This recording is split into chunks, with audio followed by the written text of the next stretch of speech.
is the Sport Fiction Podcast. We discuss the world of sports at 13 PSI without a trash can in sight.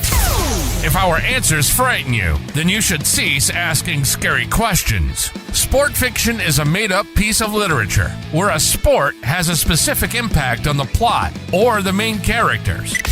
Let's see what these two characters will make up today. One is a sports analytics expert, and the other one, a sports agent. Here are your hosts, Noah and Jorge.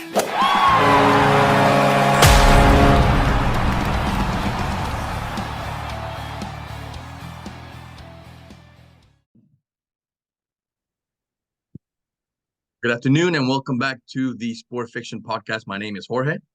I'm Noah. And this week we are sponsored by Code 18 Consulting. When you have any issues with networking, computer, user error, you can call Code 18 Consulting for all your needs. They'll fix you up right up. You can contact them at code18consulting@gmail.com. You know what Code 18 means, Noah?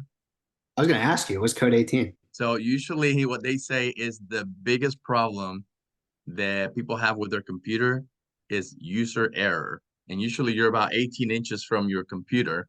So the problem is always whoever's using it, right? The computers, they know what they're doing. Like that. That's good. So That's clever. Error. 18 inches for Code 18. So don't forget, contact them for all your user error needs.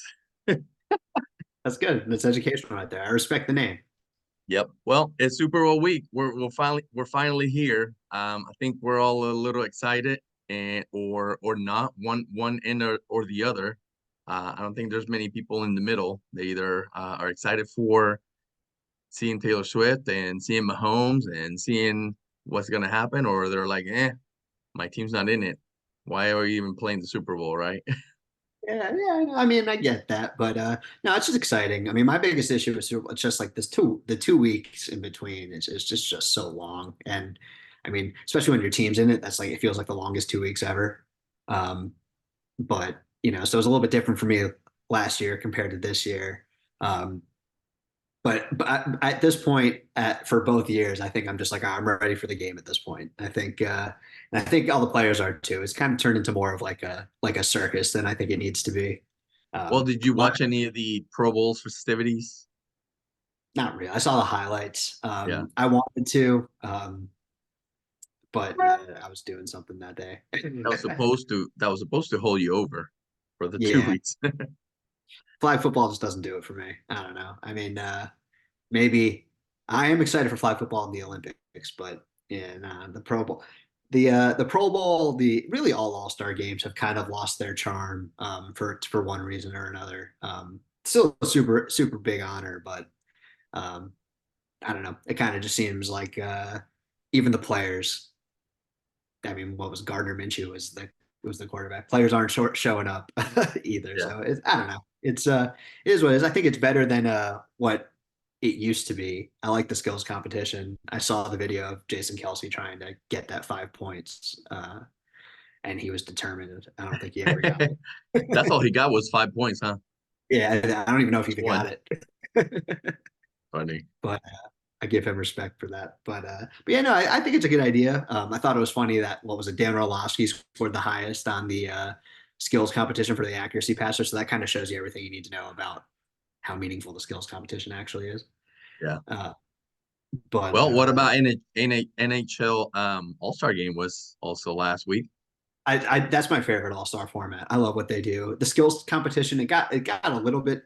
It used to be. I feel like it used to be a lot more fun and a lot more intense. And they took it a lot more seriously. I mean, I don't know if you saw Nikita Kucherov, but he put on an all-out performance. I loved it personally. He's like turned himself into like the heel of the hockey world, and I love that. Right. I wish he would play like that when he played the Flyers, but he doesn't do that. But no, I actually love, and the 3-on-3 tournament is just awesome. I think the NHL really knows what they're doing with. It's a lot of fun. That was funny. It's like no hitting, right? So yeah, right. A little bit of, you can see the skill with that much space. And it's fast. There's no dead time. It's fast. You get from one end to the other, and you got shots on the goal. I thought it was pretty funny though that Kucherov scored the first goal of the game. So Of course. I mean, Nikita's one of the best players in the world. yeah, Somebody didn't want to show up in the skills competition. That's fine. yeah, catching Um, heat, and then it's like, well, this is the real game. So here you go, bam. yeah, yeah, it's awesome. I had a lot of fun. I also thought it was kind of cool at the skills competition that they give $1 million to the winner of that. And Right. $1 million in hockey is a lot. Yeah. Um, most guys, I mean, a lot of guys are not making. This isn't baseball where everyone on the roster is making like at least $1 million. Like it's like that's a pretty substantial amount of money for hockey. So and of course McDavid won, the guy who probably didn't need the $1 million, but he can probably win that every year that he enters. We need to have like a McDavid rule or something. You know how we talk about in baseball that you can hit, they say is the hardest sport because you have to hit this small ball going 100 miles an hour with a bat and all this other stuff. But think about skills competition. If you compare hockey to football, right? If you're in a real game and you're shooting a hockey puck, trying to get it past a goalie, you're not going to have a whole net to hit it into. You're going to have a very, very small window where that goalie couldn't get to, right? Whether it be under his arm, between the leg and the goalpost or something like that to get that puck in there. Whereas in football, if you're throwing a football to a receiver, he could catch it here, he could catch it here, he could catch it by his feet. I mean, these guys are amazing. So they'll catch it if it's anywhere near them. So as a Yep. quarterback, you don't have to be super accurate, but as a hockey player, you might as well not even try it if you're not going to be super accurate, right? Yeah, it's amazing. I actually, it's funny. People say that, baseball is like hitting a baseball is the hardest thing to do in sports. And it might be the single hardest, like one activity if you had a like skill set to do in sports. But I make the case, I think hockey is the toughest sport to play for multiple reasons. One, I'll give you an example. It's the only sport right now that I physically can't go out and play right now. I just can't do it. I can't skate. So right away, I'm out of the equation there. So I can go and play football. I can go and play basketball. Not well. I'm terrible. Little We white can kid all can't run, right? We can all catch something. run. But I can't. I literally, if I go out on the hockey rink right now, it'd probably just be a comedy skit. Like I'd be falling everywhere. I actually have a really good buddy who's consistently trying to get me out to the hockey rink every year to just go skate, and I just refuse to do it. Um, but so, if you think about it, like from the hockey standpoint, you have to be, especially at that level, you have to be like some of the best in the world at so many different things. You have to be one of the best skaters in the world, first of all. If you're not one of the best skaters in the world, you don't have a chance. Hmm. You have to have insane eye-hand coordination. Yep. You have to, I mean, like insane. You have to be able to pass. You have to be able to see the vision you have to see on the ice. It's crazy. You have to be able to have really, really stick handling. Like just if you ask a normal person to just go up and down a hockey rink, stick handling with a puck, I guarantee you most people can't do it. It's Right. it's Yeah. it's hard. Like, so you have to be like elite at that. No, by the way, these guys can kill you. So you got to keep your head up. You can't keep your head Right. down. You have to do this all like you have to be one of the toughest people on the planet. We always had a running joke. It was like, I'll mess with a football player, I'll mess with a basketball player. If a hockey player says something to me, I'm going the other direction. Like that's Yeah. just I want to be part of that. So it's yeah, you got to be so elite at so many different things. And oh, by the way, you got to be able to shoot the puck at 100 miles an hour. You got to be able to, like, there's so many different skills that go into just like one aspect of one thing. You got to be able to skate backwards just as well as you can skate forwards too. Like you have to be able to be willing to block shots, which I don't know if any of you have ever like held a puck, touched a puck. Like just Like throw your body in front of this little puck going 200 miles an hour. Yeah. No. No thanks. I mean, these guys are insane. So yeah, I actually think hockey is the toughest sport to play in the world. It makes sense. I And mean, in baseball, I'm trying to hit a ball, but I'm not moving. In no, hockey, I'm trying to hit a puck while skating, while trying not to get, taken out and no by disrespect. by Well, right, linebacker, right? no disrespect to some baseball players or even some football players, but like you can be kind of out of shape and play baseball. We've seen it with like, the Pablo Sandovals of the world. Like, there's a couple guys, I shouldn't say out of shape, but heavier set, you don't have to be a peak performance athlete. You can't do that in hockey. Maybe a backup goalie could get away with just like being like a sumo wrestler and just standing there. Yeah. But yeah, you just can't the, if you're not super athletic in hockey, you're not going to make it. So it's uh it's it's just a crazy sport. I love it personally. Why I'm haven't actually we made a upset. game this year? Like, we need to go to a Well, game. I just went to the Lightning Wild game, which was That's pretty right, you cool. did. That was really cool. Yeah. The Lightning whooped on them there. All right, we'll Uh, we'll we'll get on a schedule and go to a game together. Definitely should. I was actually because I'm down in South Florida right now, which I know you were just in South Florida, which is kind of funny. Um, but I totally blanked out that the Flyers, I'm a Flyers fan, and the Flyers and Panthers just played actually yesterday. But I was a little late on counting on tickets, and actually, full disclosure, getting over an illness, so I wasn't really allowed to go. But the Flyers actually won, which I was shocked. But yeah, I love going to hockey. It's probably my favorite sporting event to go to live. It's my favorite sport to go to live for sure. And what I also like about it too is like I don't mind sitting that high up. I mean, sitting on the glass is amazing. But then you kind of get like you're kind of cut off to like the glass might get in the way. You can't really see out one side of the rink. Where at least if I'm in the upper level and I'm watching hockey, I can see the whole play develop. And like my sports brain, I kind of like that better. Whereas like if I'm in football, you can kind of see that too, but it's not. I like being closer with football and baseball. If you're too far away, it just kind of ruins it a little bit. So funny thing you said, you you see a hockey player run the other way. You know who has taken on the Philadelphia Flyers by herself and won? My Ooh, wife. that's not surprising. We're watching Maroon 5 in concert in Philly, I think 3 years ago, 2 years ago. Yeah. And we were on the front row, kind of on the side, not in the center stage, but on the side, one of those sections on the front row. And there's space between the row and, like the barrier, whatever. And there was a guy behind us whose son plays for the Flyers.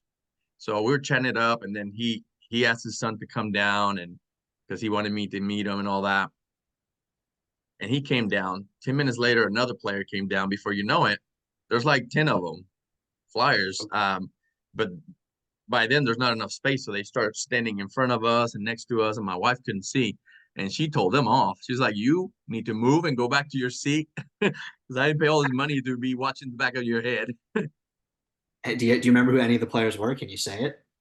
Yeah, I do remember. No, I can't say it when I'm still a client. So, but that was funny because they were respectful, of course, But the thing is, these guys are like half of them were like huge guys. They're not a bunch of little 5'5" guys or anything like that.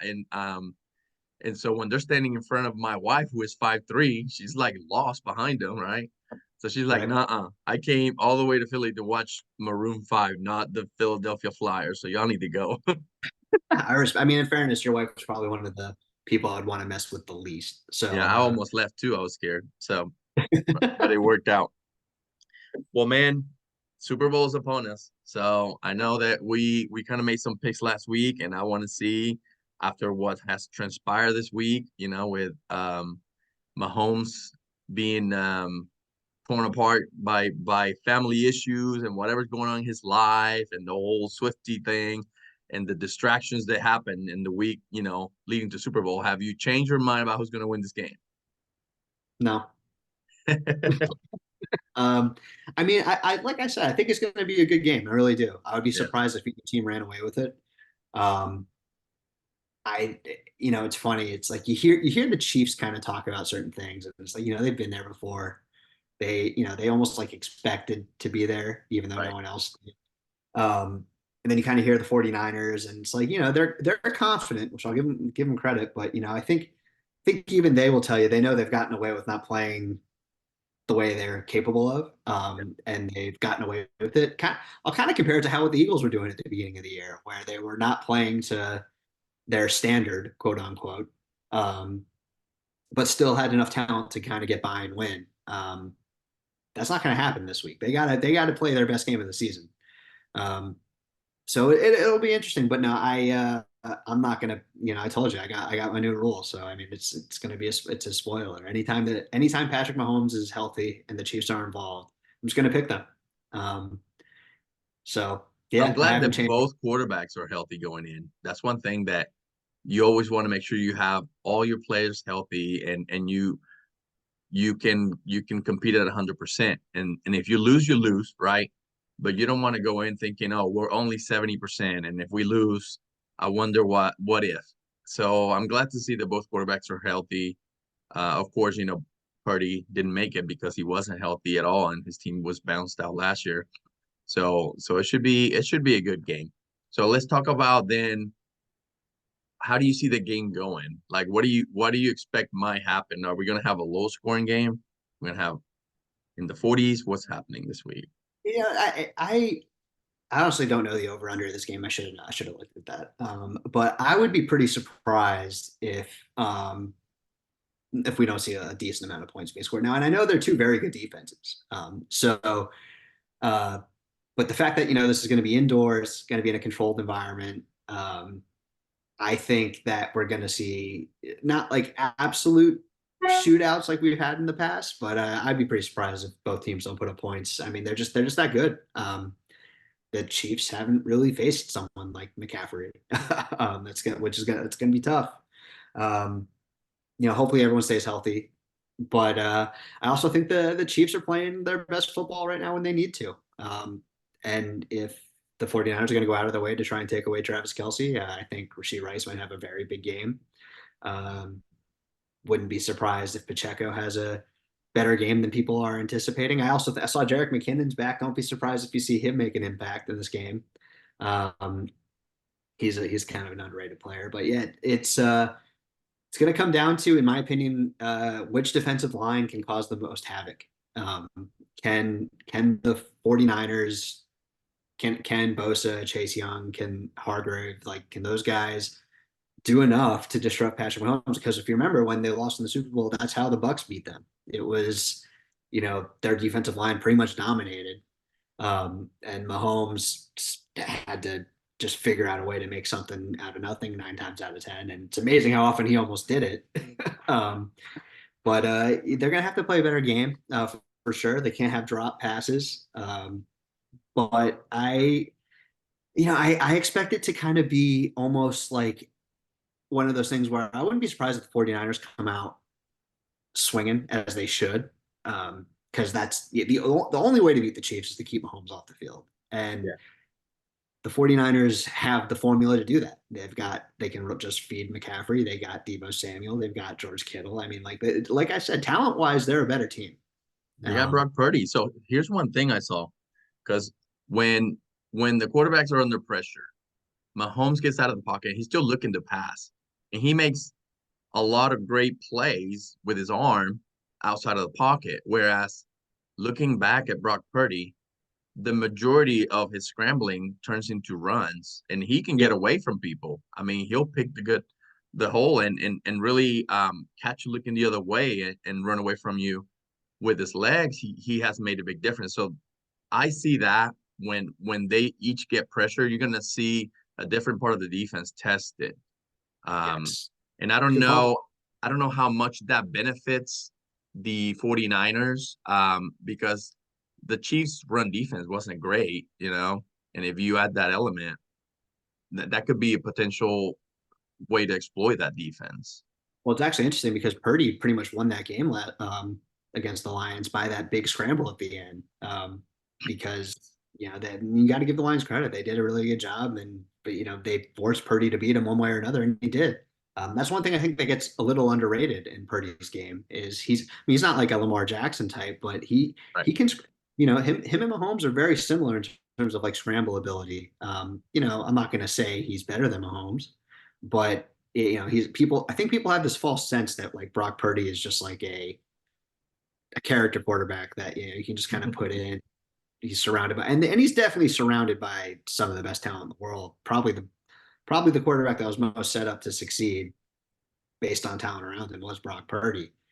But you still got to do it. You still got to execute it. And he's running this offense more efficiently than we've seen Jimmy Garoppolo run it. I mean, Trey Lance was a very small sample size, but I mean, he's running it just as efficient as what Matt Ryan was doing it when Matt Ryan won the MVP, when Kyle Shanahan was the offensive coordinator for the Falcons and they choked in that Super Bowl to the Patriots.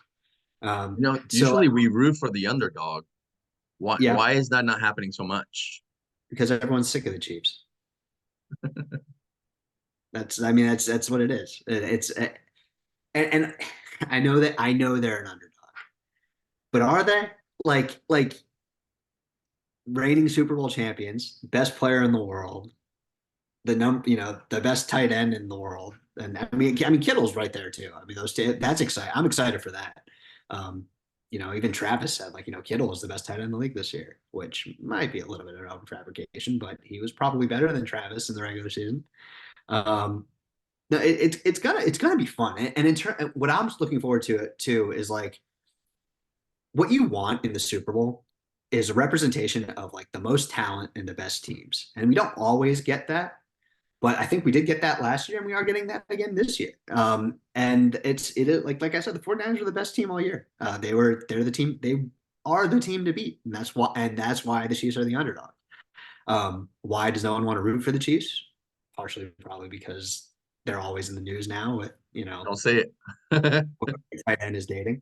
But like yeah, it's if you would go in, going into the season, some people pick this matchup. And so I don't know, we'll see. The Chiefs are underdogs, yes, but I don't know if I were a betting man, you tell me I can get some points with the Chiefs, I'll take that. I'll take that all day. Are they Um, becoming the Patriots? You know how everybody hated the Patriots just because they kept winning. Yeah, That they're there, and it actually might get worse because of pop culture. Um, I can see it actually getting worse than the Patriots, but like, yeah, they're already there. I mean, what is this the fourth Super Bowl he's playing in already? Yeah. He's been in the league for 6 years, 6 years as a starter at least. Yeah, I mean, this is the they're the new Patriots. They're the new standard in the league, and they're going to be the team to beat moving forward. And honestly, they're probably going to be better next year. So this is hopefully people are prepared for that. Um, but yeah, no, it'll be fun. I mean, look, I'm an Eagles fan, so I can't root for the 49ers. I'd be rooting for anyone against them just because of all the shit that they talked after last season. And they backed it up. I'm going to give them credit. I mean, honestly, I think they ruined the Eagles season by coming into Philly and just kind of curb stomping us. And every other team kind of just mimicked their blueprint after that, which was blitz, and they have no answer for it. Um, so yeah, no, it's I give them credit. They backed it up. They probably should have lost both of their playoff games, but they figured out a way to win, and that's what good teams do. So I expect it to be a good game. I think it'll be close. But if I'm going to give you an official prediction, you ready for it? I'm going to say 31-21 Chiefs. Why 31-21. So the over-under is 47.5. So you think we're going to get Okay. 52 points. 31-21 Chiefs. Okay. I'm going 31-21 Chiefs. And part of it is tongue in cheek because people remember on Hard Knocks earlier this year with the Jets, Miko Hardman was asked by that mentalist guy, I forget his name, to predict, who he's going to face in the Super Bowl. They said the 49ers. And obviously, there was the Jets, so he thought the Jets. But, Miko Hardman's not on the Jets anymore. Miko Hardman's on the Chiefs. And his score prediction was 31-21. And that's what the mentalist put down on his board and turned, and everyone went nuts. If you haven't seen that clip, look it up. It's pretty awesome, pretty wild. I love Hard Knocks. You should watch Hard Knocks too if you don't watch it. So it's kind of tongue in cheek, but I think it fits the narrative. I think that's about right. I expect Mahomes to put up points. Now, their defenses, but like I said, both defenses are very good, and it wouldn't surprise me if it was a lower scoring game than that. I wanted to say 28-24 Chiefs. But I'm going to go 31-21 Chiefs. I think that it's a close game, but in typical Kyle Shanahan style, they kind of collapse at the end. That's my hot take. Well, I'm going the other way. So I'm picking the 49ers to win this game. And I'm going to just barely go above the over-under. So I'm going 49ers 27, Chiefs 21. I think 49er defense is coming out guns blazing. Mahomes is going to be running for his life all day. Probably. and they're gonna muster up points. I think that probably the Chiefs are gonna be chasing points at some point, um, trying to catch Yeah. up, and that could potentially, play themselves out of 3 or 6 points that could make the difference. But I see 49ers taking it 27-21. I think you're right. I actually think that's why I said the 49ers coming out swinging. I wouldn't be surprised if they get off to a quick start and take the lead early. Now, people can question whether that's good for Kyle Shanahan or not. But obviously, you want to take the lead. I'm kind of making fun of prior history there. So do But the 49ers have, after this game is over, do they have any contracts they need to work on? Anybody they want to make sure they don't lose to keep this continuity? Because the Chiefs are gonna they're gonna have a good team coming back. Who's the 49ers losing? I don't know if Brandon Ayuk's a free agent yet, but he's definitely coming up soon. He might be the one that is a free agent after this year. I know McCaffrey's still there. Obviously, Purdy's still on his rookie deal. They signed, I think, almost their entire offensive line to an extension, but I know Trent Williams is there for a while, which is the most important. Are they losing any staff? Yeah, probably. Because a lot of defensive coordinators and offensive coordinators haven't been hired yet, but they're not. I don't think they're going to lose any key. Like, I don't think Wilkes, their defensive coordinator, is going anywhere. And Shanahan is. I know he's the head coach, but he still runs their offense. They probably will lose a few guys, and I think that's actually so will the Chiefs. I think that's kind of what a lot of teams are. A lot of openings are still available. Yeah. Although I do not think Andy Reid is retiring. I'm not one of those. I just don't see that happening. And I mean, unless there's, like I said, unless there's a health related issue, I just don't see Andy Reid walking away from Patrick Mahomes in that situation. Not yet, anyway. We'll see. But no, I mean, honestly, I would expect. I think both teams are going to be, like I said, maybe not. I think the Chiefs will be better next year. I really do, which is scary. 49ers might not be better, but I think they're going to be pretty similar. It's kind of hard to be better when you're already the best team in the league. I see Belichick still out there. I mean, is Belichick the answer? Does he even want to coach, number one? And is he the answer for a team? Yeah, I mean, it's interesting. Hearing like what Julian, I don't know if you saw what Julian Edelman said, but he made a really interesting comment. I forgot where he was. I think he was with Gronk and I think Trey Wingo. He was with someone. And he said he doesn't think teams are that serious about winning because they didn't hire Bill Belichick. And actually, I don't want to get too off topic, but some of the head coaching hires are a little curious in my opinion. To me, like, I mean, I don't understand. I think Mike Vrabel is one of the best coaches in the league. Like, I don't know if he wanted to coach or just want to take the year off. I think Bill was waiting for the right situation. I think he will be the number one head coaching candidate next year. Probably for sure. I mean, I know Ben Johnson, the Lions offensive coordinator, probably will be out there again. But yeah, no, I'm kind of surprised. I think the Falcons was the one that made the most sense. But then they got Raheem Morris, who probably deserved another shot at a coaching role. And I thought the Chargers were the other team that made a lot of sense. You could kind of pair him with Herbert and then fix the defense, and that's what Belichick does. And you got a pretty good recipe for success if they ended up getting Harbaugh. So yeah, I just don't think a lot of the teams kind of like he's not going to go to Carolina. He's not going to do that. Washington. I know there's some rumblings out there, but again, they have a lot more questions than answers. And I don't think Bill's the next step for Bill isn't going to be to like, I'm going to rebuild the team. I don't think I think the next step for Bill is I'm going to be like that missing piece to get the team over the hump, whether that's the Cowboys, whether that's the Eagles, whether that's, like kind of like a team like that. Right. Where it's more, we're expecting to win immediately and we need a little extra help to get there. I mean, there's a lot of rumors that came out that if the Eagles fired Sirianni, that Belichick was going to be the guy. I don't know if that's true. I have not been able to confirm or deny that from the little inside info that I can get. But yeah, we'll see Belichick again. I'd be pretty shocked if we don't see Belichick next year. But but yeah, a lot of the instead, I mean, let's call it like it is. He's an older defensive minded coach, and the trend is younger offensive minded coaches in the NFL right now. And that's the way a lot of teams went. Some teams it made sense. Some teams, in my opinion, it was risky, but Bill probably didn't want to go to those places that like Carolina is the main one I'm thinking of. But yeah, we'll see him again. Same with Vrabel too. I would be shocked if Vrabel is not one of the top guys, one of the first ones hired next year. Do you think once this game is over, do you see a lot of things happening in terms of where coaches are going to end up? Is that all going to happen right away, or are we going to linger for another month or two before we can figure out where everybody's going to be?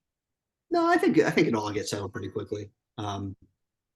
Especially like the guys from. I think that like most of the guys know if they're leaving or not already. They say they don't, but it's just the nature of how this works. Especially, there's a 2 week window in between games, so there, you're focusing on the Super Bowl. You're doing what you got to do, but I think there's a lot of coaches that probably have a pretty good idea that where they're going. Some might retire, some might go somewhere else. And there's still a lot of coaches out there too. I wouldn't be shocked if Eric Bieniemy's back in Kansas City, like as an example there. Are you ready for the season to be over? Like you ready to move on to 2024? Oh yeah, for sure. I've been ready for. I'll say yeah. I'll say ever since the Eagles lost officially to the Bucks, but I was ready after we lost to the Cardinals. I was like, all right, this season's over. um, Now yeah, I the love it. Cardinals, when you played the Cardinals, Kyler Murray was back.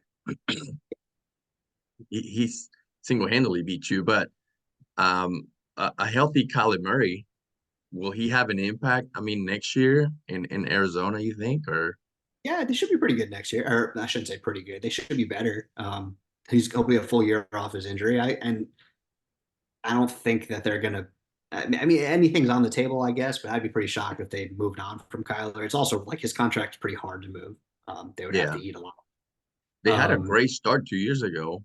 yeah. No, Kyler. I think Kyler's biggest thing is just consistency. He kind of always gets off to these like really good starts, and then I feel like whether it's injury related or whether the league kind of adjusts and kind of figures it out a little bit, and then he struggles to get to like that next step after the league adjusts. Um, could also be coaching, and I have no idea like if Jonathan Gannon's the right guy for him or not. Um, but yeah, I mean, I wouldn't bet against Kyler Murray. And you want to talk about like a physically gifted athlete. I mean, this guy would be playing professional baseball if he wasn't playing starting quarterback for an NFL team. Right. Yeah. So he's got a skill set you can't teach. I mean, there's I think people would love it if he was a few inches taller. Sure.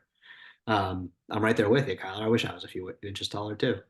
But yeah, Kyler, it's a big year for him though. I mean, no question about it, because if they struggle again, they're gonna have a serious conversation on whether or not they should move on or not.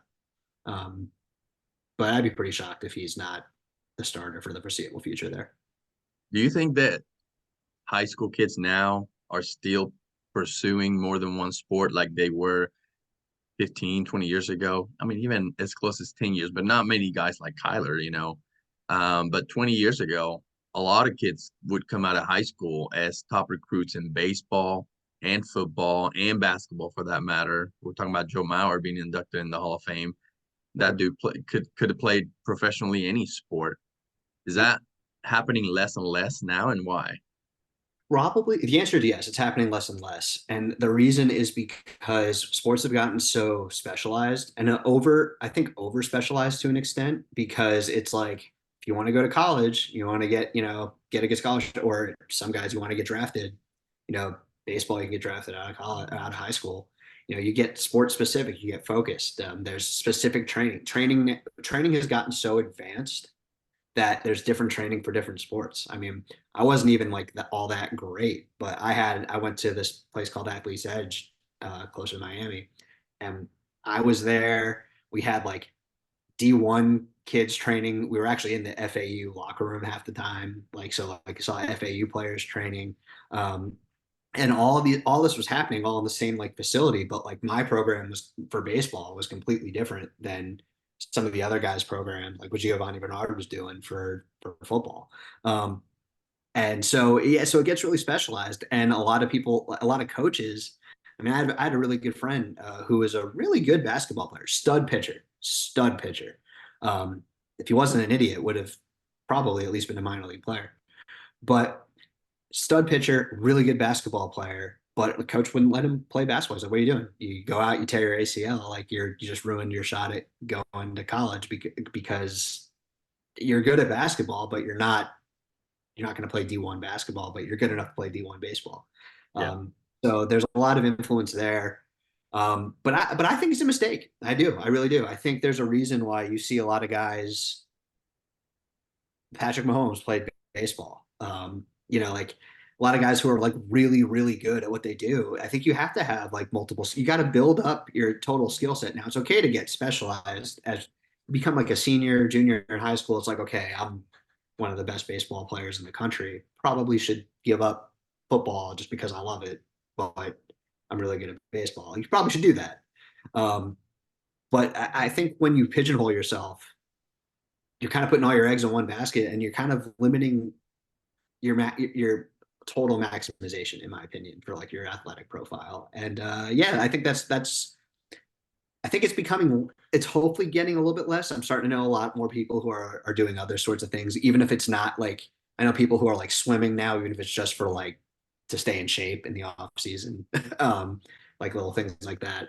But yeah, no, you're right. It's definitely that's the biggest difference. We've gotten so training specific. Yeah. And it's crazy what we can do. I mean, I wish Driveline was available back when I was in high school. I would have been doing that. I would have loved to try and add 10 miles per hour to my fastball. And we know actually how to do that now. Whereas, 10 years ago, we really didn't. So Now, people won't tell you this in public, but at OU, when Kyler was there, it was sort of a distraction. The coaches viewed it as a distraction I that he believe it. would have to split time between the baseball commitment and the football commitment, especially during like spring ball and spring practices at OU, and you have your red and white game, which sells out the stadium. It was a big deal. And then you also had, the Sooner baseball team vying for a conference championship, hopefully that year. They were pretty good. And with Kyler as center field, they were pretty good. But then you go watch a baseball game and he might not be playing that day. He might be committed to football that day. And you show up and you're thinking, oh, well, I just saw a team that is not playing focus because they're missing some people. And then vice versa. You go, watch practice or whatever, and you see that Kyler's not 100% there because he's got commitments to baseball as well. So some people saw it as a distraction. And, again, they're not going to tell you that in public, but behind closed doors, they felt that way. I don't know how much impact it had on his play because he seemed to always be playing at top level. That's how you win a Heisman. That's how, you become the number one pick. So, but yeah, I see it less. I see a lot of different factors with the NIL now. Could be maybe a little bit different because Kyler got paid from the Oakland A's when he's still playing football, right? So he was making more money than the coach at that point.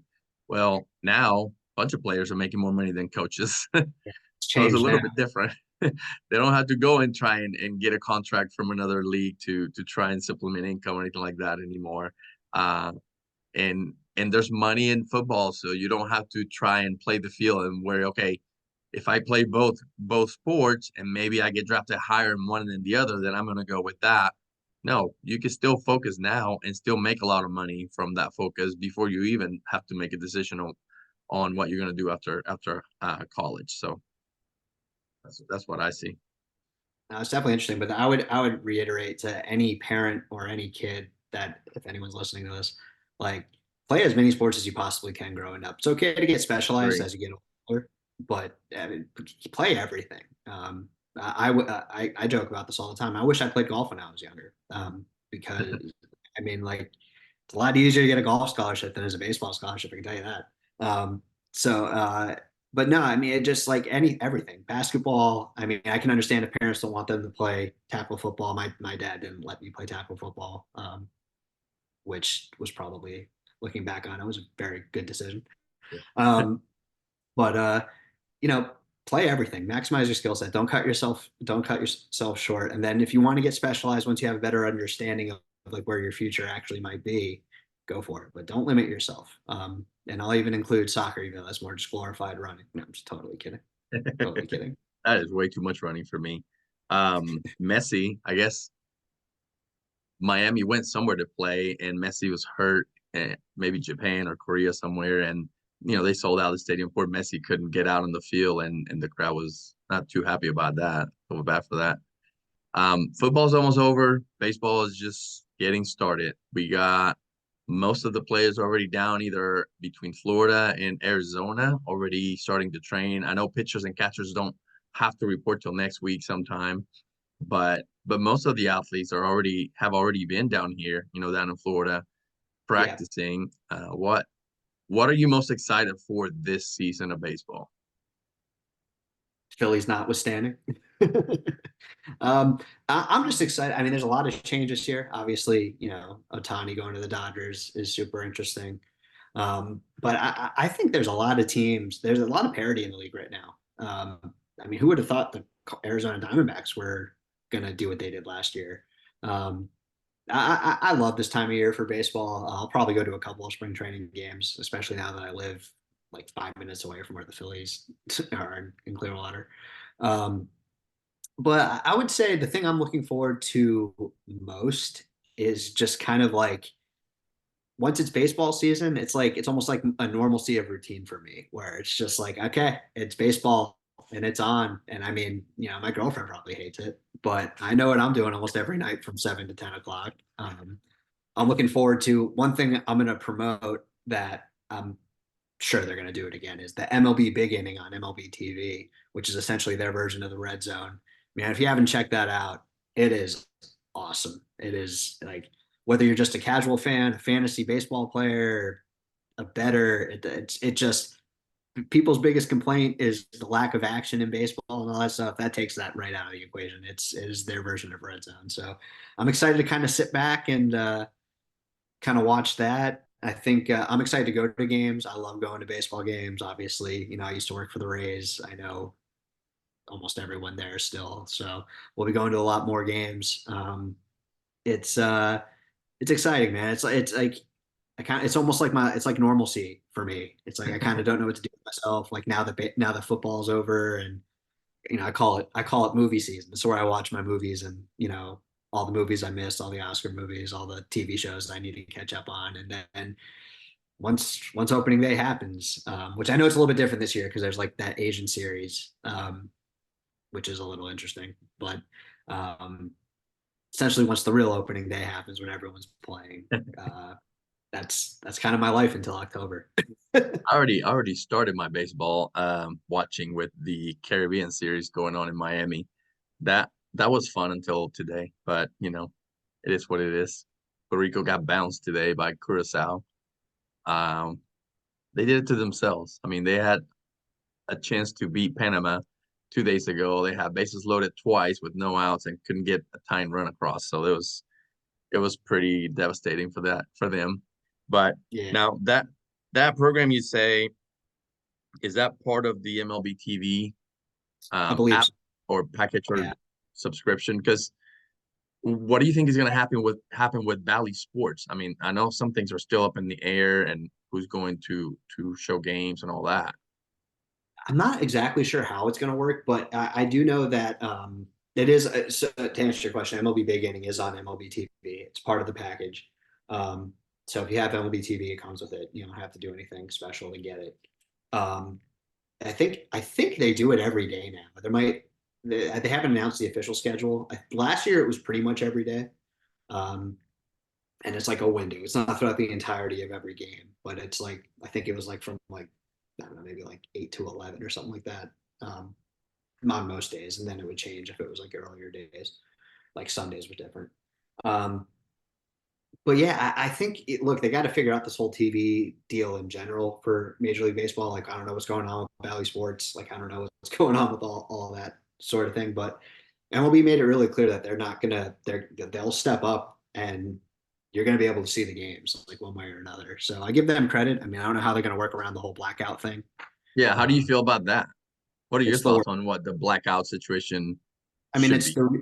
it's the reason why baseball hasn't grown the way that it should, in my opinion. It's the word, and I get it. The reason why it's like that is because of their cable deals, and they're getting with the times. I think that they will eventually get rid of this blackout thing. But for those of you that don't know, the MLB TV's biggest flaw is like you can't get the local market on your MLB TV. So like where we live in Clearwater, I can't get Rays games on MLB TV, which is pretty dumb. um, you're trying to grow your local fan base, and if local fans don't have cable, they can't watch the game unless you stream it illegally or you have to go to a bar or something. We do not condone that. Yeah. But has that had an impact in attendance? Because we had higher attendance numbers in 2023. I think it does to an extent make you kind of have to go to more games if you want to watch it more. You don't have cable. Um, I think a lot of the attendance is due to a few reasons. I think one, especially well, at least for the Rays, I can't speak for everyone, but like the prices are pretty affordable compared to like other places. And I think the new rules really did help. Some people don't like the new rules when you go to a live game because it's less time to drink. Right. Uh, but I do think like there's more action. Um, they've gotten a little bit better at marketing and utilizing social media. They have gotten a little bit better. There's still a lot of work that needs to be done there. Um, but yeah, I mean, and you might be right. Maybe that is part of the reason. I mean, the main reason is because their cable money is just insane. I mean, it's so lucrative. It's crazy. I mean, and the Phillies alone have almost like $1 billion TV deal. Like, that's one team. Yeah. The Dodgers, I can't imagine what their new TV deal is going to be with all of Japan now watching. Internationally, right? Yeah, Yeah. it's gonna be crazy. Um, but now it's definitely interesting. I'm interested to see like how does this trend continue? Like, is it going to continue to go up? Are we going to see a dip? I do also think that I'll call it pandemic fatigue. A lot of people weren't going because you know we couldn't for a while, and then now it's like okay, everything's kind of back to normal for them, sort of. Um, and people are going and aren't afraid to go to games anymore. Do you think So that the additional showmanship that the game has now, where you hit a home run and now it's okay to flip your bat and all this other stuff, do you think that helps? yeah, it's better for the game if you want to grow it for the younger generation for sure. And it's gonna piss people off. I mean, sure, it's like for sure. I mean, it's America's pastime. But it's time to evolve. It's time to grow. I mean, like, there's nothing wrong with I don't want to say fixing things that are broken. I don't know if it was necessarily broken, but adapting. Like times are different. Like people are it's so funny. Like it's like I always make a joke. It's like the baseball purists and traditionalists. It's like, oh, the game needs to go back to the way it was. Well, back in the day. I was like, oh yeah, you want to do that? Like how? What are we talking about? Like the game changed. They added lights. Before it used to be only day games. Now we added lights. So is that bad for the game? Like, do you want to go back to it? I mean, shit, only white people could play for majority of its existence. Right. So you want to go back to that? I mean, personally, for me, I might have had a chance to actually make the big leagues if that were the case. But like, so like you want to go that far back? Like, what are you talking? So it's kind of like, selective. In my opinion, I hate that argument. It's like, oh, you're just ruining the integrity of baseball. The integrity of baseball, like things change, man. Like there was no TVs when baseball started. Like there was like I said, so it's like the whole dynamic changed. So it's like it's okay for the game to change. Ultimately, it's a game. Like that's the thing too that I think people like need to like kind of chill out about a little bit. Like we're talking about a fun entertainment sporting event that I love. Don't get me wrong, I've dedicated a majority of my life to baseball. Don't get me wrong. But ultimately it's a game. Okay. And so whatever it like, people like to have fun. Like why wouldn't you want to have fun? I mean, you play softball now. I play softball now. I can still hit home runs, and when I do it, hell yeah, I want to celebrate. It's awesome. like I don't want to just Not sit me. there. I've been there before. I just put my head down and I walk to the dugout. Yeah, of course. Yeah, yeah. and hand the Especially, referee the ball. Wait. um, But there are some things that I think have had an impact on in the game. I know you say, there's parity because any team can win like Arizona did, but the amount of superstars that you have in one team with these super teams now, it turns some people off, because you see the Dodgers, stacking it up, the Yankees stacking it up, and then you have the Arizona Diamondbacks just hoping maybe we can make another run, but they're not stacking anything up. They got some up and coming young talent, but these things have changed because of the way salary caps work, how luxury tax work, how contracts work, in terms of how the arbitration process works now, yeah. how teams now can or are encouraged to negotiate contracts way before contracts are expired in order to take advantage of some of these opportunities. So some of that has changed the game, I think. Yeah, well, and also too, I think the new rule of like getting your prospects up as quick as possible, like to incentivize them instead of like manipulating their service time, keeping them down. It's also really good for the game. I mean, like Yeah. you get to see a lot of these guys come up where, I don't know, if this were a couple of years ago, we probably wouldn't have seen half these guys who made their debut last year, even make their debut at all. Like, probably wouldn't have seen that. So I think the younger guys are getting a chance. It makes the game more exciting. But what I also love about it too is like you mentioned all these super teams, but it's like they didn't win the World Series last year. It was the Rangers, which by the way, super team. like they spent more money than like anyone in that last couple of years.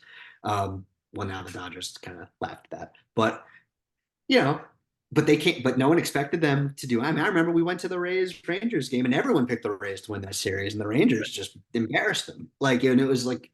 So what I love about it is, I think it was Derek Jeter that said it best. It was like the best teams make the playoffs, the hottest team wins the World Series. Yeah. And I love that quote because it's so true. Like, yeah, the Dodgers are going to make the playoffs. The Braves are going to make the playoffs. The Phillies are probably going to make the playoffs. Like these teams that have spent a lot of money and are good, but that doesn't mean anything. I mean, look, the Braves were the best team in baseball honestly, probably the past 2 years. Yep. Couldn't beat the Phillies in the playoffs. I'll take it. I'm not going to complain. But like, are the Padres making the playoffs? I wouldn't. I don't think so. They I lost don't know. Soto. I don't know. It goes both ways with me. So I think that it could help the team become more of a team.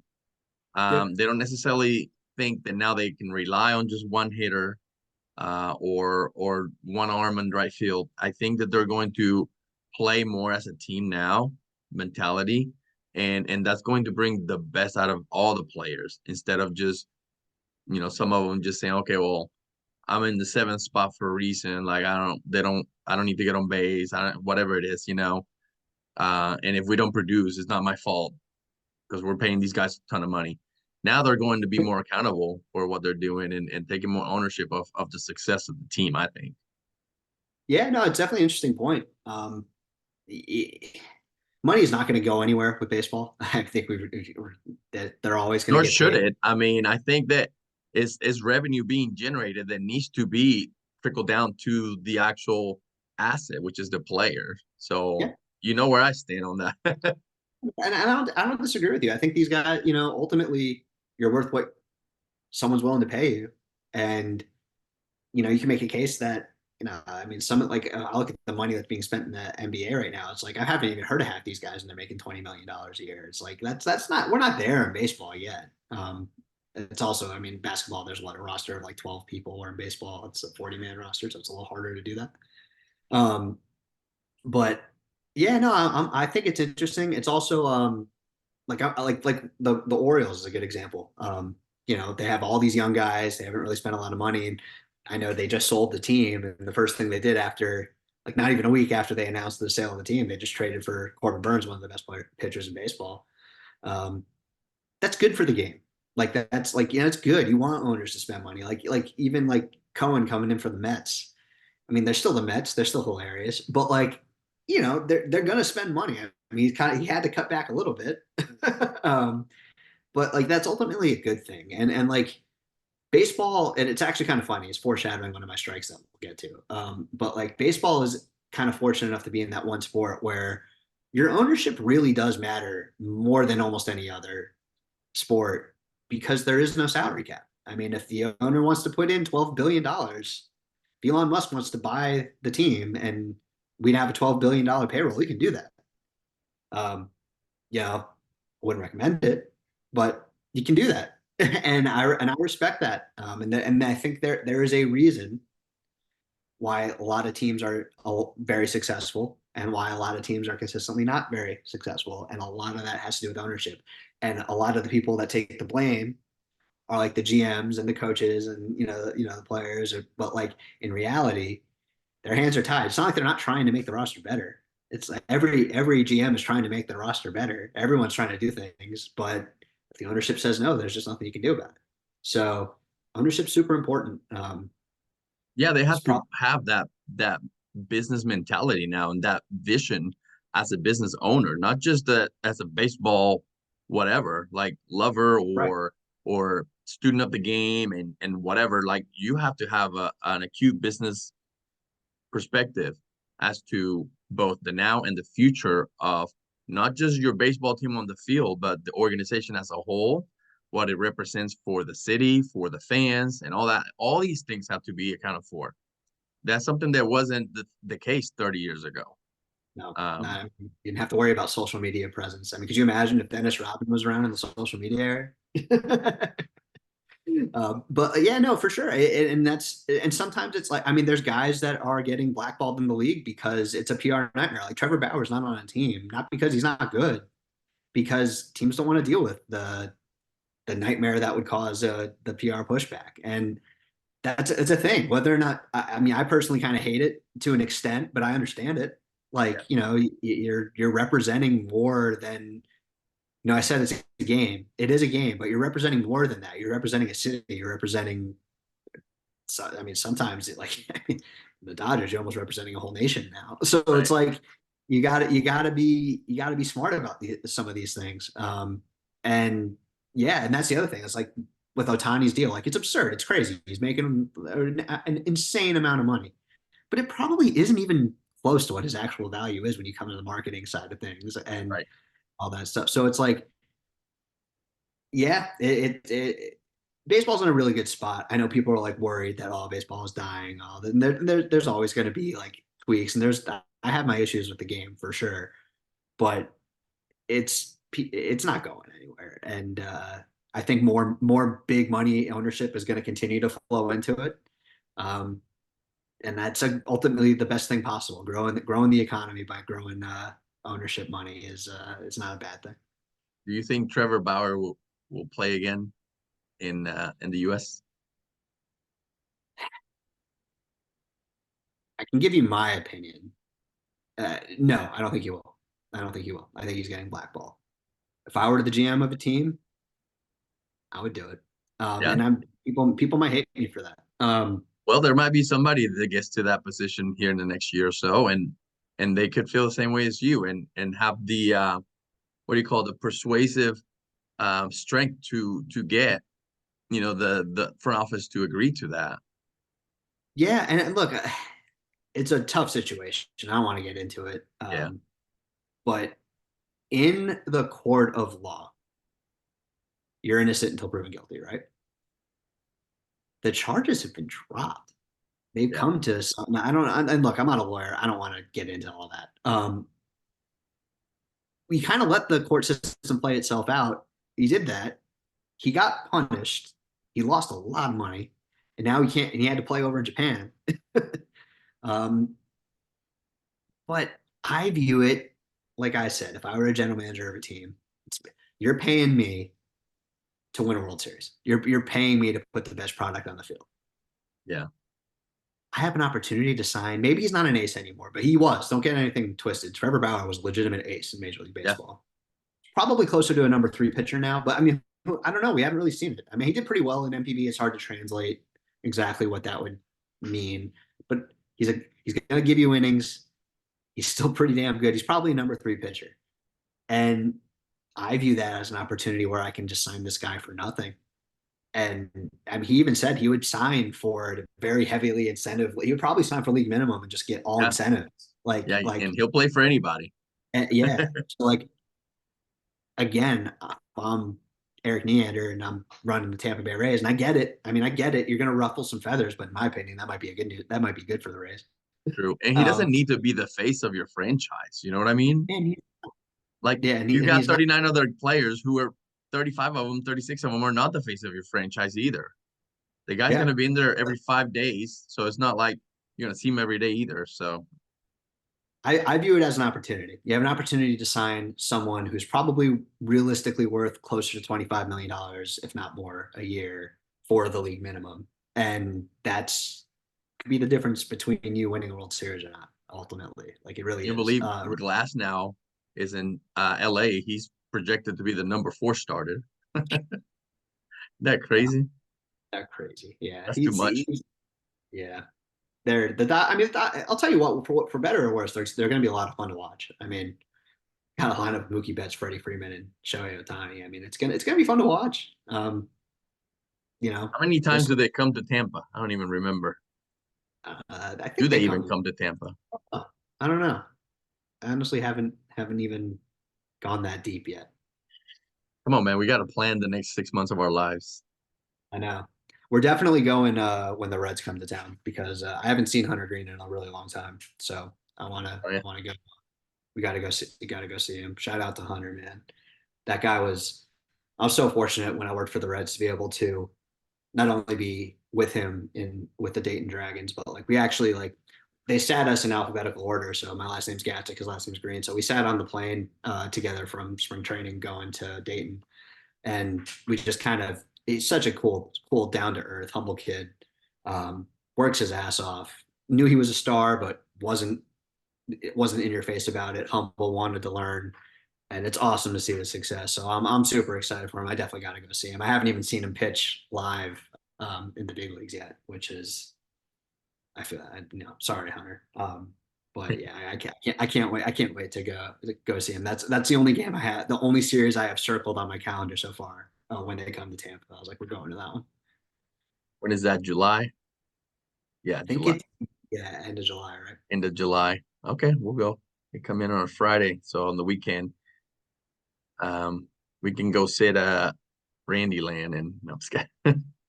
Maybe we'll get the black seats for that one. Oh yeah, let's do that. Well, he better. I mean, that's 3 games. That's one thing. Last year, who was it? I was trying to catch Barrios in Toronto, and the 3 or 4 game series I went up there, he wasn't pitching. So I was like, come on, man. I It's the don't think the Dodgers come to Tampa this year. Holy crap. no, damn, that sucks. That sucks for Tampa because they could utilize that. That would probably sell out, or I don't know if sell Like, out's the right word, but there would be a lot of people there. yeah, the Padres are probably not going to draw us much anymore, but the D-backs always, I mean, not the D-backs, the Orioles always draw well. The Astros, people like to go boo them. So that'll be fun. And then, of course, your Yankee and Red Sox games are going to be fun. The Rangers come here too, as well as the Cubs. So that's going to be some fun series. Rangers open the week or the second series after opening week, opening day. Nice. So it's pretty cool. Or no, wait. Rangers are, yeah, the second series after the Blue Jays opening series. So that'll be fun. The world champs, last time they were here, they beat us 2 straight games to bounces uh from the That playoffs. was disappointing. I was disappointed. Yep. Well, let's But go to our strikes, but I think that one of your strikes has to deal with baseball. So why don't you yeah, tell us about your strike two, number one? yeah, that was my second strike, but we'll go right into it. And it's kind of a good transition what we were talking about. It's more of a question that I kind of have an answer to now, but I'll just get it out there and we'll go from there.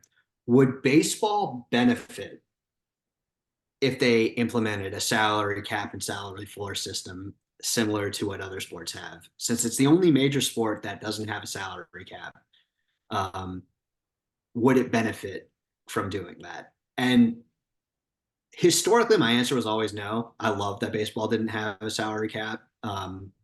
And I know the luxury tax kind of is like sort of a soft cap for at least for the owners. Right. um, um, but the main impetus behind this is for two things.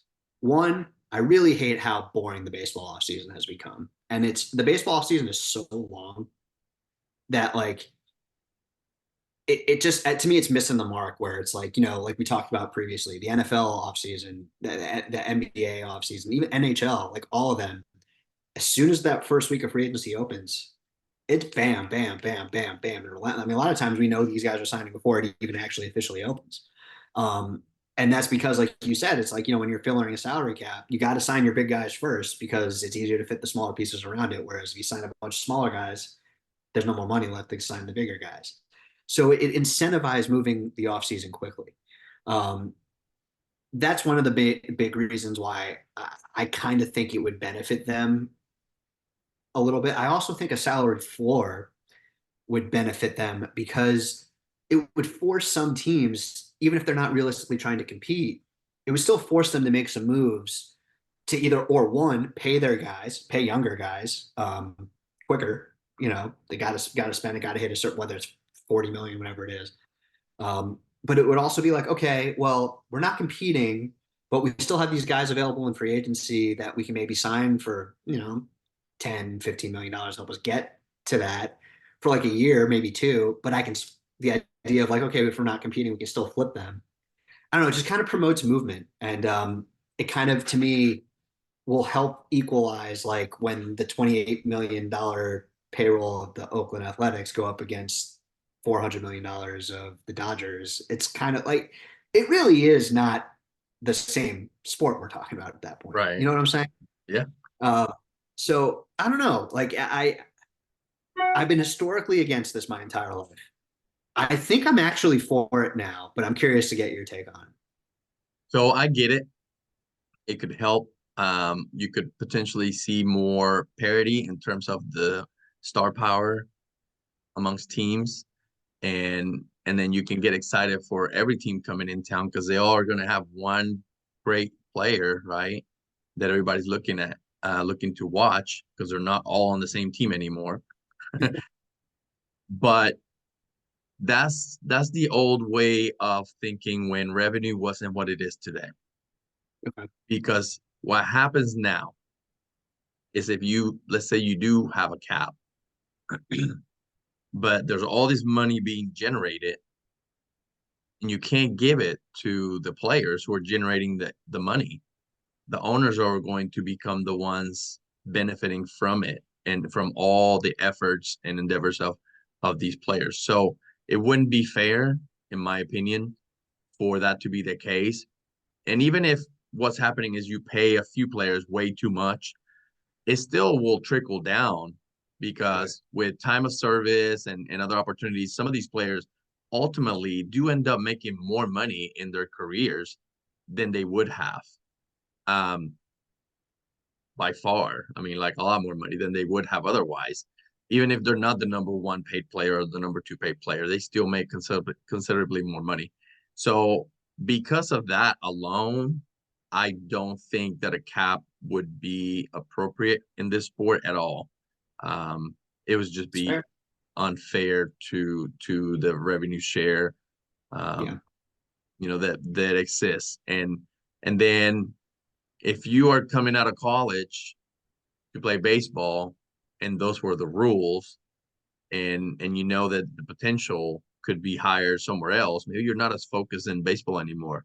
That could have essentially hurt the talent coming into baseball, the quality of the game, and all the way down to hurting its economy with how much people care about baseball anymore or anything like that. So I'd say no, hard no. There should not be a cap. As far as the ceiling, the floor. I mean, I get that, and I think they continue to increase the league minimum. But more importantly, when you said how teams are encouraged to bring the young talent up faster now, that also helps because normally a player, can get lost in the minor leagues for 3, 4, 5 years before they really get a chance, a true shot. Definitely. And now if that doesn't happen anymore, and like Henderson, what's the guy from Texas Rangers that you love?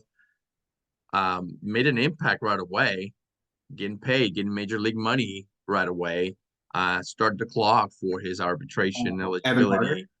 Yeah, Carter. So start the clock for that second contract and arbitration right away. So he's gonna end up making a lot more money than before. If there was a floor, I don't know if that would happen. If they would be bringing Yeah. players in so fast either. So Yeah. I also find it interesting too that there is the only thing that they kind of have a salary cap for is like the MLB draft, which that's a whole different conversation that I will get to in on the podcast. But like that's my biggest gripe with baseball is their draft system. But that's a different conversation. We'll get there. We'll get there closer to the draft. yeah, the draft is funny. So my strike number one, I wanted to talk about the Caribbean Series. So the Caribbean Series, for people that don't know, when Major League Baseball is over and you have your World Series champion, most countries around the world, but at least in the Caribbean, will have a winter league. A lot of the players that play Major League will go play in the winter in these countries at different teams. So let's say, for example, in Puerto Rico, there are maybe 6 teams, right, in their winter league, and they'll play a season there that spans over 2 months. And between the 6 teams, there'll be a tournament, there'll be a champion. When that champion is determined, that champion will go against the champion of other countries like Dominican Republic, Panama, Curacao is in the Caribbean Series now, Mexico. So, and then they play a little tournament called the Caribbean Series between these 7 teams, these 7 countries. So the winning team from each league will play against the winning team from other leagues. I think that's pretty fun. It's nowhere near the star power of a World Baseball Classic, right? Because World Baseball Classic, you're going to have the best players for a country represent that country. Whereas here you have the team. And some of these teams will have some major league players, but they're not all going to be major league players. A lot Right. of, like, for example, the team from Puerto Rico, they have 3 or 4 major league players, that are starters. And the other players, some of them just only play in minor leagues. Some of them play in other countries' leagues, don't even play in major league or minor leagues in the US, but they play in other countries. But they did play for that Winter League team and represent that team in the Caribbean Series. I think coming to Miami this year was pretty cool. They're going to get over 300,000 people in attendance. The games, they spread over like 2-week period, and there's 3 or a week and a half or so. And there's 3 games a day until you get to the semifinals and finals. The final is tomorrow. It's on the 9th, this Friday. So they'll crown one winner, and there's a long history of this Caribbean Series.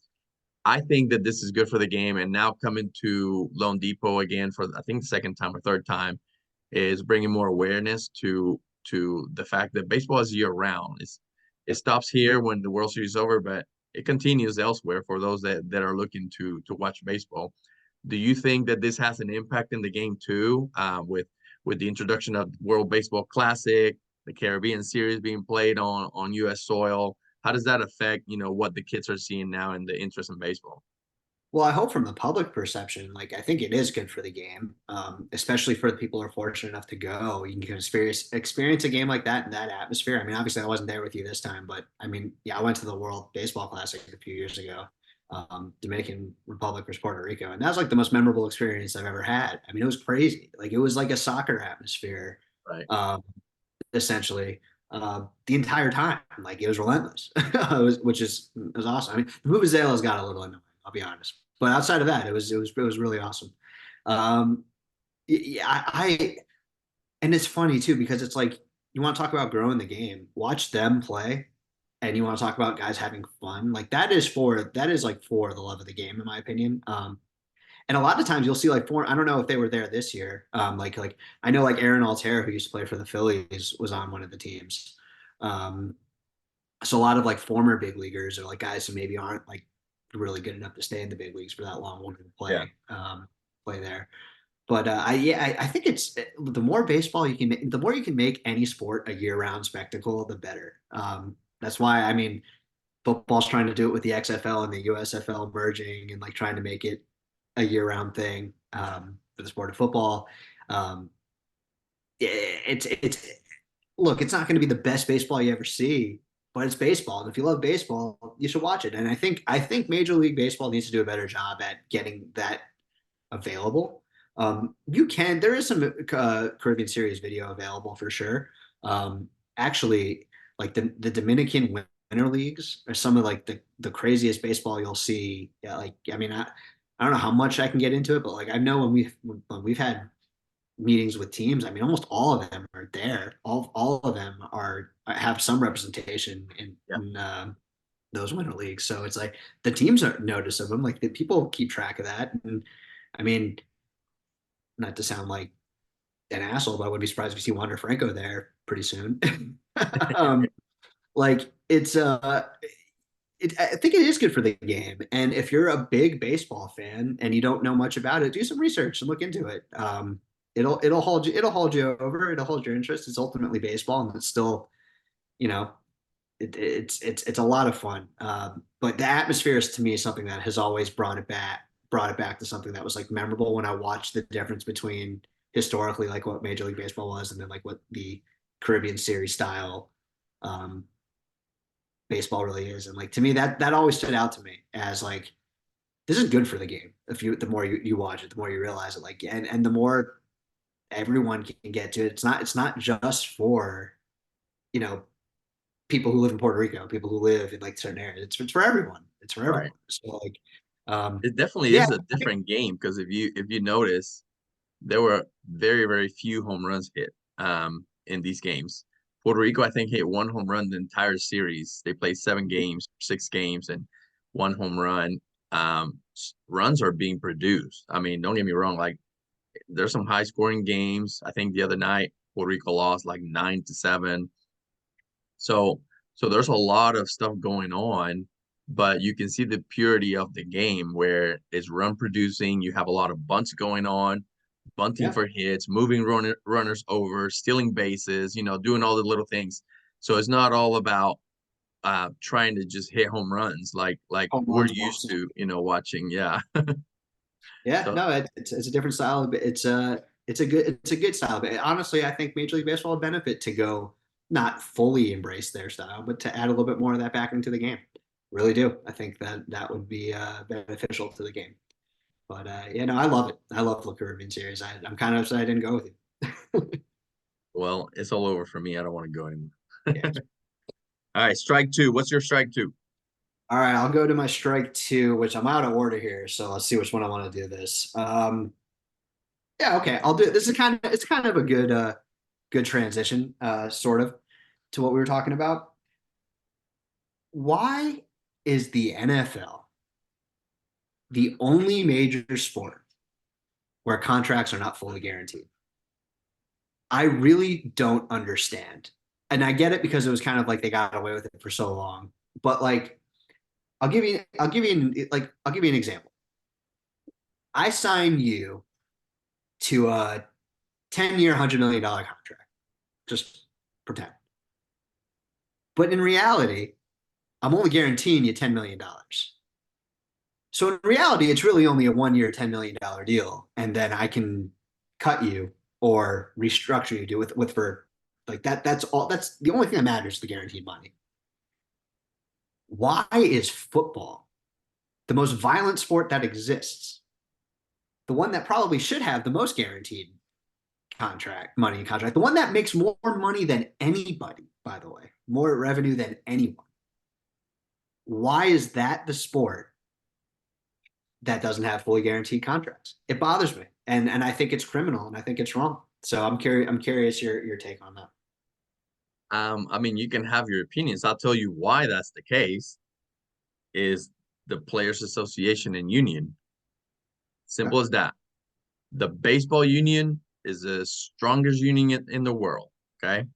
They advocate and negotiate for their players like no other league in the history of ever has ever done. Right. And at some point, the NFL Players Association was essentially ran by the owners. So Yeah. as an owner, as a business owner, right? Because you're an owner of a team, you're a business owner. You want to mitigate your risk. So in your eyes, you definitely want to not be at risk of giving somebody a ton of money, guaranteed fixed cost, if they're not going to perform and be available for you. And you know for a fact that the NFL, called not for long, we call it not for long, is the most violent sport you could play out there. And the risk of you getting hurt, I mean, it's almost 90%. It's 100%. It's 100% Yeah. injury. So, I mean, there's some people that don't get hurt, like the Cam Newtons of the world that give up on a play and don't want to jump on a fumble, so they don't get hurt. But most of them do get hurt, right? But you're guaranteed to get hurt. So as an owner, why would I want to guarantee this huge contract for you when I know there's a very good chance you're not going to live through the whole contract and be able to perform at 100% through this whole contract because of an injury that you're going to suffer at some point, whether it be a one-game thing, a tweak over the off season, and hurting your comeback, and whatever it is. Everybody deals with something. So yeah, the owners negotiated that for their benefit, and the Players Association wasn't strong enough to advocate otherwise. So with new negotiations, perhaps that can change and extend what the guarantee money requirements could be at minimum. And I think I'm with you. I agree. Like, as a player, that sucks. I don't want to put my life out on the line for just today's paycheck, right? I want to have some security. Now, they sell me on the idea of the medical benefits and the royalties I'm going to get from the league and all that if I get hurt and out of the league. I get it a little bit, but that's just smoke and mirrors, in my opinion, as a player. But as an owner, I mean, you got two different things. As an owner, yeah, I don't want to guarantee your contract. You're going to get hurt. Guarantee that. So, well, yeah, and I get that, but like, okay, say I sign a guy to, like, I don't know, I'll just use Jalen Hurts as an example. He got like that 6-year mega huge monster deal. Um, but if Jalen Hurts like gets paralyzed on the field, insurance is going to cover that. Like, I'm not on the hook for all that. Like, like, I mean, I don't know I don't know the official. Like, I'm not an expert there, but like, I know there's like things in place where you have a major injury or something like that. It's like, okay, there's some cap relief where it's like, okay, this guy can't physically play anymore. Um, Kind of remember something happening like that with when Teddy Bridgewater had like that big injury. I thought he wasn't signed to like a monster contract, but I remember that was like a whole thing going back and forth for a while. But I don't know. I just feel like it's the only sport out of all of them that it's not guaranteed. Like, literally the only sport. yeah. And they make more money than anybody. And I get it. Yeah, good on the owners. I wouldn't want to guarantee you, like, if I were guarantee you, every baseball owner would love to do the same thing. Like, and that's why, like, when Kirk Cousins signed that huge deal with Minnesota that was fully guaranteed, it was historical and kind of has opened the blueprint to like the most guaranteed money we've ever seen. Now, I still don't think there's been many other fully guaranteed contracts besides Kirk Cousins. But I'm again, like, and sometimes like these numbers are astronomical. Like, I get that, but it's just, I don't know. It's just so weird to me that football can't figure out a way to come to some sort of like mutual agreement to where it's like beneficial. And I get it. I wouldn't want to give up that money too if I'm the owners, because I think it takes a lot to get there. They didn't negotiate well in the beginning, and one way they could try and push the issue now would be through a strike, right? To where they say, which baseball has done a few times, say we either get it right and agree, or we're not even going to play. right. Now here's the deal: as a baseball player, you could play for 20 years, right? You got your Molinas and freaking these players playing 10, 15, 20 years. In the NFL, the average lifespan is not very long. So you're going to have a few players that may play your 10 years, whatever, and a whole bunch of players that are going to play 3 to 5 years at the most, right? So if I am the type of player in this big group, big percentage of players that is probably going to have 3 to 5 years in the NFL, would I really want to risk going on strike and losing out one whole year, getting no money, just to fight the cost for the people in the future? Probably. I don't know. I But do probably, you think that would actually happen? That do you know how much money the NFL would lose if they just didn't play for a season? We're yeah. talking like maybe trillions because I don't know how much is actually being reported. No, I um, agree. Like I think the fear of a strike would scare the NFL to death. I don't know why they're not doing it, but I think the Players Association need to negotiate better and advocate better and help the players in that regard. yeah, Because you want to meet in the middle, and right now it's not. The owners have all the leverage and all the power so to an true. extent in the NFL. Um, a lot of things have to happen for that to change. It's not going to happen overnight. Even a strike is not going to help it. But Probably. but yeah, I agree. I agree.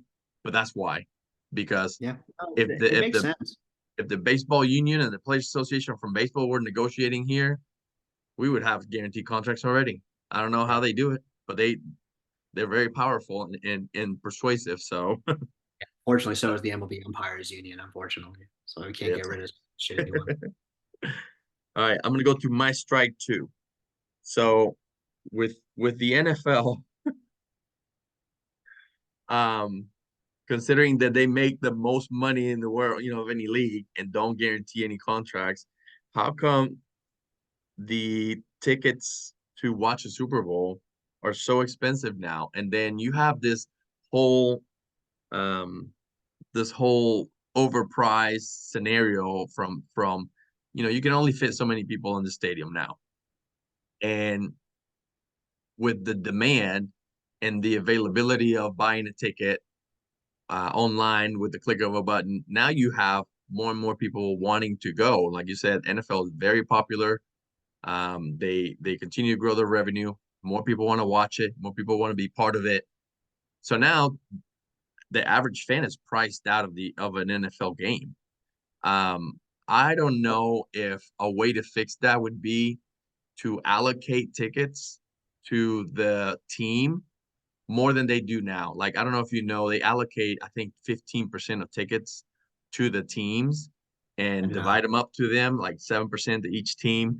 And so if I'm, I forgot the name of the owner of Kansas City, but if I'm the owner of the team, right, and I get X amount of tickets, a limited number, very small number, I'm gonna give it to people in my front office, to people, my big investors, to just a specific few, right?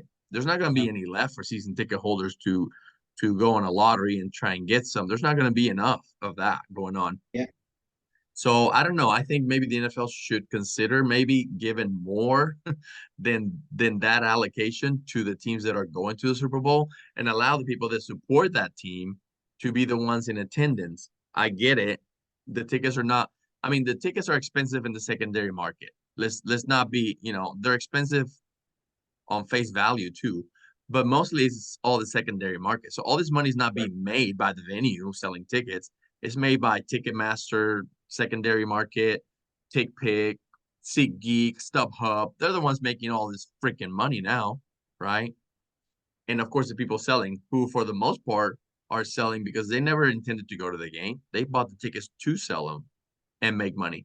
So, do you think that allocating more, let's say, give half the stadium to the teams that are playing in the Super Bowl, and then you're going to have real true fans being able to buy these tickets at normal prices? Do you think that would work? I just don't think it's realistic. No. Yeah, would it work? It would help the. I guess what you're saying is like if let's just say the Chiefs had I don't know 10,000 tickets to give to their season ticket holders, or not give, but like to be able to sell at face So yeah, value. Yeah, I mean, you would see more of like the true fans there, but I don't think anything is going to change in the ticket industry until a major disruptor happens. And I think I kind of like mentioned it briefly, whether that's like blockchain technology, whether that's like some sort of like NFT tracking, and again, I don't want to get too into the weeds on that, but like the problem is supply and demand, right? That's the thing. It's like it's a free economy and a supply and demand. The NFL is not going to give away more tickets. They want to make more money. So I don't know what the answer is. The truth is a lot of regular fans are already priced out of regular season games. Like depending on, I mean, not always, but like, I mean, like when we went, the Eagles game was the playoffs game was less expensive than week 3 of the regular season Yeah. was. So like, we're talking like a regular season, it was Monday Night Football, sure, but like this is a regular season game. I remember like the Eagles have a huge market, but like maybe the Panthers tickets. I remember there was like a running joke like at the end of the year. I think you could get in for like $5. And I remember I went to college in St. Augustine at Flagler College, and I remember that was when the Jags were just freaking terrible, and like they were basically almost paying you to go to games. It was like, just show up, come on. So I mean, it's all about supply and demand for sure. When the team's better, it's going to be more demand. When when they're not, But it's going to be more. if you're an Um, Eagles, let's say you're an Eagles fan, mhm. right? And you have season tickets to the Eagles, and then the Eagles go to the Super Bowl, and the team is like, hey, as a season ticket holder, you get to buy tickets at face value to go watch the Eagles. Wouldn't that be great? It'd be Instead of amazing. instead of being out like with everybody else trying to get a ticket in the secondary market, and now it's 4 times the price. No, and then there should be something for season ticket holders for sure. There should be a loyalty program the NFL has in place where if you're a season ticket holder, and I don't know how you can prove this, but like you go to most of these games, you're not a season ticket holder just to resell everything. Yeah. Which I get. I mean, you can do whatever you want, you pay for it, whatever. Yeah, there should be some sort of way where it's like you don't have to spend $10,000 to get a ticket to one game. It's still going to be I mean, what's face value of the? I don't even know. Like, what is the face value of the I don't Super know what they are now. My last Super Bowl face value was $700. I don't think it's that, but I'm sure Gotta be over a it's not thousand? 7,000. Yeah, it's not. It's probably somewhere in between. It's expensive, and yeah, even with that, still, I mean, like it'd be hard to justify it for I think majority of people in the world. Um, yeah, man, I don't know. It's a tough problem to deal with, but I think that's also it's just kind of the way it is until we can figure out a way Yeah. to kind Right of now, control. face value to a Super Bowl starts around $1,000. Yeah, I mean that's probably what it should be. One That thousand makes dollars. Yeah. sense. And look, I mean, everyone's financial situation is different. That's still probably too expensive for an overwhelming majority of people, because that's just going to the game. That's not getting there, staying, which is another ridiculous thing that prices are going Did you know crazy how now. much my face value tickets were for the Rangers World Series How much? home games? It was $450 It's actually not that bad. in one section. Yeah. So the cheapest section was $450. Now my seats were 600, I think, 650. That's not bad. Really not that Um, bad for a World Series, like the peak of any champion, like of the baseball championship. That's really not that bad. Yeah, my seats and behind home plate were selling for, I think, 3,000 a piece. So yeah, the secondary market, I think, is just ruining it all. it's a it's a problem, and that's the biggest issue. And until someone can figure out some sort of solution to the secondary market, I just don't see anything changing, unfortunately. True. All right, what's your third strike? Third strike. Okay. I think it's kind of a two-parter here, but I think that the NFL should move the Super Bowl from Sunday to Saturday. I really do. And I know now, that's Saturdays for college. It's not for the NFL, but it's such a spectacle. It's Yeah. such an event. And I mean, some people are there for like a week. Some people are there for 2 weeks. I don't know. Like, there's a lot, everything's going on during that time. But to have the biggest sporting event of the year, which what it is, it's the biggest sporting event of the year in early February on a Sunday where everyone has to go to work the next day. Right. it's brutal. And like, so I think you can do two things. There's two options here. You move it back to a Saturday, which honestly, in the scheme of things, what else is happening? What's happening on Saturday this weekend? That's important. It's just more build up. I can't think of anything. I mean, I'm sure there's hockey. There's all this stuff going on. So hockey can adjust their schedule, and basketball can adjust their schedule to adjust to this. But like, why not move it on Saturday? One, it's a day earlier, which everyone will, I think, will be thankful for, um, including the players and the fans that are going. But it also gives people like the day after. Let's call it like it is. Your team wins the Super Bowl, bro. I was useless the whole next week. Like I took Right. the whole next. like, like even if your team's not in the Super Bowl, you're probably going to a Super Bowl party, especially now, like because everyone is watching the Super Bowl this year. Like, and there's exceptions there, but like kids got to go to school. Like, there's it's not convenient. It's not, and it's a late night spectacle thing. I mean, the halftime show, halftime is an hour essentially. It's a really big thing. Like it's the longest game of the year because everything's so drawn out. The commercials are long. Like it's why not showcase it on a Saturday? Or the other option, which I would be all for, which I don't know how we do this, I don't know, but make the day after the Super Bowl a national holiday and just call it like it is. And then that gives everyone a day to like recover and do a lot of stuff. It's funny. Um, My buddy just told me yesterday, him and his wife both said, "Oh, we're off on Monday." And I was like, "Oh, is that President's Day?" And I look at the calendar. It's like, "No, President's Day is the week after." It's like, "Oh no, we take the day after the Super Bowl off every year." yeah, Because especially if our team is in it, because we're gonna either be too upset to go to work or too hyped up to go to work, you know? So I was like, I get it. yeah. I mean, honestly, I historically have always taken the day off after the Super Bowl. Like pretty Yeah. much all. I didn't do that this year, but come Monday, I'm probably going to regret it. I'd be all uh, for it. I mean, change to Saturday. Yeah, that'll give everybody Sunday to recover from whatever, whether yeah, you are able. And that's another thing, you could party harder if you don't have to go and to work the next day. we can order Chick-fil-A catering. Boom. Oh my gosh, yeah. Nobody's ever eaten Chick-fil-A on Super Bowl day. That sucks. I didn't think of Uh, that. Jesus chicken. Well, how do we get that going? Who do we talk to make it I don't happen? know. Dang I it. don't know. Uh, that's I just think it makes a lot of sense, and I think a lot. I I think majority people would agree with me too. I agree. I agree with you. All right, my strike three, price gouging. So it's not bad if it's not bad enough to go and pay $7,000 for a Super Bowl ticket, now you got to worry about where you're gonna sleep. So I read a report where some people had already ordered and paid for hotels in Vegas for this weekend.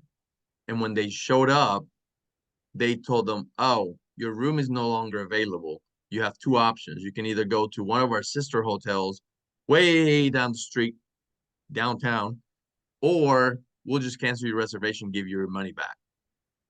And when you buy ahead of time, they didn't pay what they're having to pay now for a hotel room. Like somebody were able, they were able to get hotel rooms at $200-300 a night, where now the same room is selling for $1,500-2,000 a night. How is that even legal?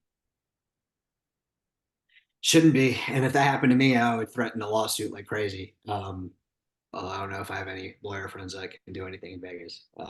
But yeah, that's crazy. I would make a scene of biblical proportions. I'd probably get arrested. So it's probably a good thing that wouldn't happen to me. Um, no, that's oof. I would lose my mind. I would go, man, I don't even know. That's criminal to me. Like that I that know. is like And and how I get supply and demand. Like if I show up today trying to get a room in Vegas, Super Bowl weekend, yeah, I expect this is going to be expensive. There's not going to be many rooms left. You can name your price and somebody's going to probably pay it. But if I rented a year ahead of time, and back then there wasn't demand right yet, or at least people didn't realize my team might go or I might want to go or whatever, and didn't book rooms yet, the prices were fair, were simple at that point. And I think it was an agreement, a legal agreement. I give you X amount of dollars for the reservation of a room and the use of it on this date in the future. That happens all the time.